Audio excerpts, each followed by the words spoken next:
साथियों, आपने देखा पिछले बजट में माननीय वित्त मंत्री जी ने एक एम्प्लॉयमेंट लिंक्ड स्कीम के बारे में बहुत क्लियर एक पैकेज की घोषणा की थी।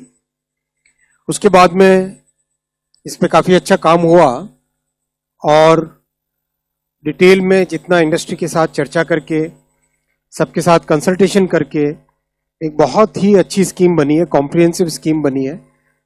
यह है एम्प्लॉयमेंट लिंक्ड इंसेंटिव स्कीम। इसका फोकस मैन्युफैक्चरिंग सेक्टर पे रहेगा। ELI will be focused on the manufacturing sector. इसके दो पार्ट्स हैं। पार्ट 1 है फर्स्ट टाइमर्स के लिए, पार्ट 2 है जो कि सस्टेन्ड एम्प्लॉयमेंट के लिए सपोर्ट करे। दोनों पे मैं डिटेल में आता हूं। पार्ट 1 जो सपोर्ट टू फर्स्ट टाइमर्स, हम सब जानते हैं कि फर्स्ट टाइमर्स को बहुत सारी डिफिकल्टीज फेस होती है जब वो जॉब सर्च में जाते हैं। एक्सपीरियंस वाले को हमेशा एक प्रायोरिटी मिलती है, कॉस्ट भी लगती है एक जॉब सर्च में।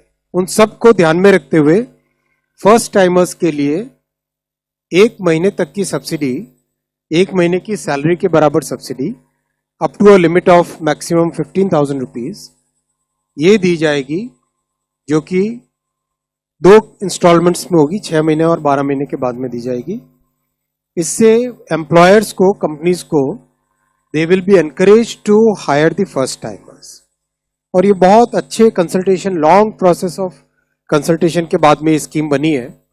करीब 6 महीने 7 महीने का कंसल्टेशन इसमें हुआ है, उसके बाद में ये स्कीम बनी है। इससे फर्स्ट टाइमर्स को बहुत मदद मिलेगी। उनको एम्प्लॉयर्स जब हायर करेंगे तो जो बड़ा एक पशोपश रहता है एम्प्लॉयर्स के माइंड में कि एक्सपीरियंस को लूं या फर्स्ट टाइमर को लूं, वो इससे दूर होगा। दूसरा इसका पार्ट है जो सस्टेन्ड एम्प्लॉयमेंट देते हैं 2 साल के लिए, every month 3,000 rupees per month per employ, ये एक सपोर्ट मिलेगा। और जो मैन्युफैक्चरिंग इंडस्ट्रीज हैं उसमें यही सपोर्ट 4 साल के लिए मिलेगा, up to 3,000 rupees per month. ये अप टू है, इसके 3 अलग अलग स्लैब्स हैं जो कि जब लेबर एंड एम्प्लॉयमेंट मिनिस्ट्री से डिटेल आएगा तो आपको वो स्लैब्स भी मिल जाएंगे। Up to 3,000 rupees per month per employee 2 साल के लिए, और हर 6 महीने के बाद में पेमेंट मिलेगा।